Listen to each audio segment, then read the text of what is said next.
आपण महाराष्ट्राचं आपण एक शिल्पकार आहोत. आपल्याला जे विद्यार्थी आहेत ते स्किल पर्सन बनवायचे आहे. तर आपण सर्वांनी प्रयत्न करूया. आता मी सूरज रघुनाथ मांडे, धाराशिव जिल्हा मध्ये कळंब तालुका आहे, त्यामध्ये भैरवनाथ प्रायव्हेट आयडिया या ठिकाणी मी जॉब करतो. आजचा जो माझा टॉपिक जे आहे ते वायरिंग ॲक्सेसरीज.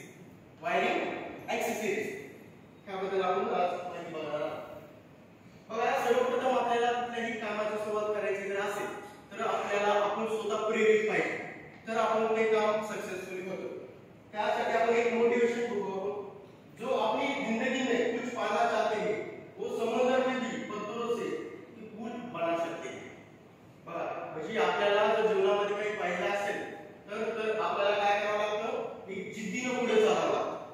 समुद्र मग घाबरायचं नाही, आपल्याला जिद्दीनं पुढे जायचं आहे. मग आपण आजच्या टॉपिकला सुरुवात करूया. Wiring accessories. आता मला सांगा बरं, आपल्याला एक मोठं घर बांधलंय. घर बांधल्याच्या नंतर आपल्याला तिथं वायरिंग करायची आहे, बरोबर आहे का? मग तुम्हाला वायरिंग करण्यासाठी बेसिकली काय काय ॲक्सेसरीज लागतात तुम्हाला माहिती आहे का? वायर लागते, आणखी असेच आपण अलग अलग प्रकारचे वायरिंग ॲक्सेसरीज आहेत, तेच आपण आजच्या या टॉपिक मध्ये बघणार आहोत. यामध्ये हे लेसन झाल्याच्या नंतर तुम्ही डेफिनेशन ऑफ ॲक्सेसरीज. ॲक्सेसरीज म्हणजे काय तर आपण डेफिनेशन बघणार आहे. रेटिंग ऑफ ॲक्सेसरीज हे कुठल्या कुठल्या प्रकारच्या रेटिंग मध्ये असतात, त्याची पॉवर रेटिंग कशी आहे, आपल्या घरामध्ये वापरायचे, इंडस्ट्रीमध्ये वापरायचे, मग त्याला आपल्याला रेटिंग माहिती पाहिजे. Identify state and use of the accessories. ते ॲक्सेसरीज आपल्याला वापरायचे, कुठल्या ठिकाणी वापरायचे त्याच्याबद्दल आपल्याला बेसिक नॉलेज पाहिजे. आणि ॲप्लिकेशन ऑफ ॲक्सेसरीज, कुठल्या ठिकाणी ॲक्च्युअल मध्ये ते वापर होतो याबद्दल आपण आजच्या या लेसन मध्ये पाहणार. Definition of accessories. बघा, वायरिंग ॲक्सेसरीज हे आपल्याला वायरिंग इन्स्टॉलेशन. वायरिंग इन्स्टॉलेशन म्हटल्यानंतर काय झालं, ज्या वेळेस आपण एखादी नवी बिल्डिंग मॅन्युफॅक्चर केली तयार केली त्यावेळेस आपल्याला तिथं वायरिंग करावी लागते. मग तिथं वायरिंग करण्यासाठी हे सगळं जे असतं वायरिंग इन्स्टॉलेशन, आता या ठिकाणी तुम्ही पाहू शकता त्याच्यामध्ये वायरिंग पूर्ण इन्स्टॉलेशन केलेलं आहे. मग त्याच प्रकारे वायरिंग इन्स्टॉलेशन आहे. पुन्हा जी सर्किट आहे, सर्किट मधील लोड रेजिस्टन्स धरून ठेवण्यासाठी लोड रेजिस्टन्स.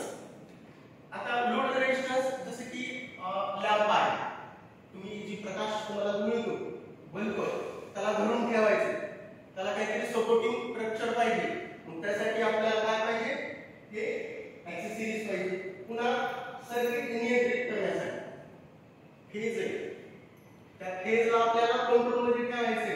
जर ते डायरेक्टली जर तसं आपण आता तुम्ही जर पाहिलं असेल गावामध्ये काय बरेच जण काय करतात, डायरेक्टली असा एक वायर ग्रुप करतात आणि असं वायर ठेवतात, पण ते रिस्की आहे. तिथं स्पार्किंग होऊन जाळ लागण्याची शक्यता असते.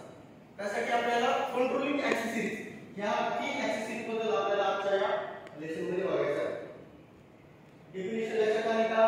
बेसिकली काय, वायरिंग इन्स्टॉलेशन, सर्किट मध्ये लोड रेजिस्टर धरून ठेवण्यासाठी, सर्किट नियंत्रित करण्यासाठी, आणि पूर्ण जे सर्किट आहे आपल्याला कसं पाहिजे, प्रोटेक्शन पाहिजे.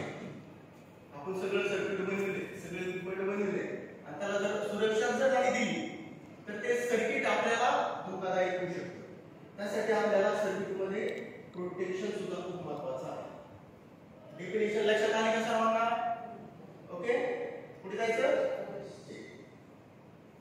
आणि याच्यामध्ये बघा, एक सर्वात महत्त्वाचं पॉईंट म्हणजे जे आपलं कॉपर आणि ब्रास, त्याच्यामध्ये 2 प्रकारचे मटेरियल वापरले जातात, कॉपर आणि. आता यामध्ये बघा ही ॲक्सेसरीज, याचं मी नाव सांगणार आहे पुढे. आता याच्यामध्ये 2 भाग असतात, एक कंडक्टिंग भाग असतो आणि एक इन्सुलेटिंग भाग असतो. एक कंडक्टिंग भाग आणि एक इन्सुलेटिंग भाग. तर याच्यामध्ये जो कंडक्टिंग भाग जो आहे हा कॉपरचा बनलेला असतो, कॉपर आणि कॉपर किंवा ब्रास या 2 मटेरियलपासून हा कंडक्टिंग भाग बनलेला असतो. आणि हे जे आहे ते बॅकलाइट असते, चिनी मातीचा असेल, या प्रकारे हे बनलेलं असतं. हे यासाठी मटेरियल वापरला जातो. बघा त्याचं काही क्लासिफिकेशन आहे ॲक्सेसरीजचं, मग ते अलग अलग प्रकारामध्ये डिवाइड केलेलं आहे. तर आपण बघूया. बघा सर्वप्रथम काय होल्डिंग ॲक्सेसरीज. होल्डिंग ॲक्सेसरीज पकडण्याचे साधन. यामध्ये सर्व प्रकारचे होल्डर्स येतात. होल्डर्स जसं मी तुम्हाला आता दाखवलं हे होल्डर्स आहेत. आता आपण सर्वप्रथम त्याचं क्लासिफिकेशन करू, मग सेपरेट आपण एक टॉपिक बघत जाऊ. ओके बघा होल्डिंग ॲक्सेसरीज त्यामध्ये सर्व प्रकारचे होल्डर्स आहेत. पुन्हा कंट्रोलिंग ॲक्सेसरीज त्यामध्ये सर्व प्रकारचे स्विचेस आहेत, म्हणजे बटन म्हणतो आपण त्याला किंवा कुंजी सुद्धा म्हणतो.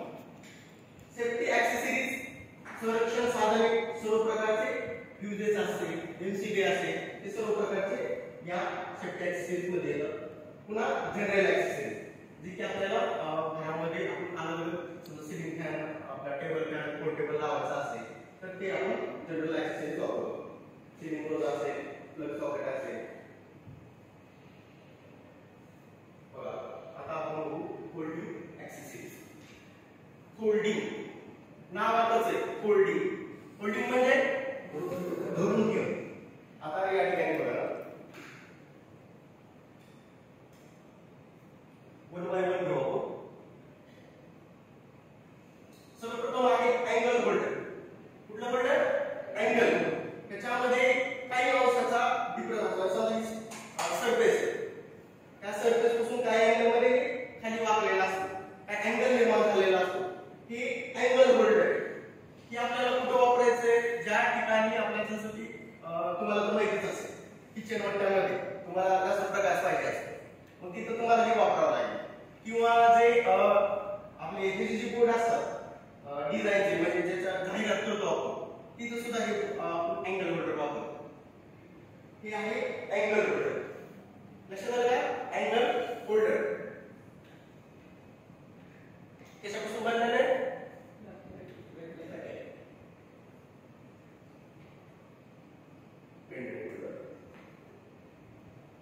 पेंडेंट होल्डर समोर दिसते तुम्हाला चित्र, बरोबर आहे? काय होईल समोर सांगा बरं? काय होईल? लटकन, बरोबर आहे? म्हणजे ज्या ठिकाणी आपल्याला असं लटकता होल्डर आहे, समजा लटकताना पाहिजे पोर्टेबल, त्या ठिकाणी आपण हे पेंडेंट होल्डरचा वापर करू शकतो. जसे की तुम्ही आकाशी दिव्याला वगैरे ते वापरता. सिंपल आहे. आता ह्याच्यामध्ये प्रत्येक पार्ट मध्ये कंडक्टिंग आणि इन्सुलेटिंग भाग हा हे लक्षात राहावं. आणि हे बॅटरी होल्डर. हे डायरेक्टली आपण जे सरफेस आहे सिलिंगला असं लावतो आणि डायरेक्ट आपल्याला प्रकाश पाहिजे असेल त्या ठिकाणी या बॅटरी होल्डरचा वापर करतो. ओके या तिन्हीमध्ये तुम्हाला काय अडचण आहे ना? Controlling accessories. कंट्रोलिंग ॲक्सेसरीज जसं मी तुम्हाला सांगितलं, हे जे किंवा कुठल्याही वस्तूला समजा आपल्याला जर आपण पण आयपॅडचं कंट्रोल नसेल तर आपण काही करू, त्या प्रकारे जो करंट आहे त्या करंटला आपल्याला कंट्रोल करायचा. मग त्यासाठी आपल्याला स्विच लागतात. सर्किटचा जो करंट आहे हा करंट ब्रेक करायला, म्हणजे ओपन सर्किट आपल्याला ओपन करण्यासाठी किंवा क्लोज करण्यासाठी हे सर्किटचा स्विचचा वापर केला जातो. बघा आता यामध्ये one way switch, one way म्हणजे ह्याच्यामध्ये एक वायर एक फेज दिला तर इथून सप्लाय लाईन एकच येणार, म्हणजे एक फेज दिला तर एकच येईल आउटपुट. या प्रकारे त्याला दुसरं नाव आहे ST single pole single throw. त्याला दोन टर्मिनल असतात. किती? दोन टर्मिनल असतात. ह्या ठिकाणी समोर तुम्हाला दिलेला आहे. आता या ही जी आहे ते पियानो टाइप, म्हणजे आपण बोर्डवरती वायर वगैरे करून त्याला स्क्रू लावू शकतो. हे जे आहे मॉड्युलर आहे. आजकालच्या ह्याच्यामध्ये आपण हेच वापरतो. दिसायला खूप चांगलं आहे, वापरायला चांगलं पाहिजे, त्यासाठी आपण हे मॉड्युलर वापरतो. मग पुन्हा हे काय कशासाठी वापरतात? एकच लांब एका ठिकाणावर कंट्रोल करायचं असेल वन वे स्विच वापरायचं. इंटरमिडिएट स्विच कुठं वापरायचं? दोन किंवा दोन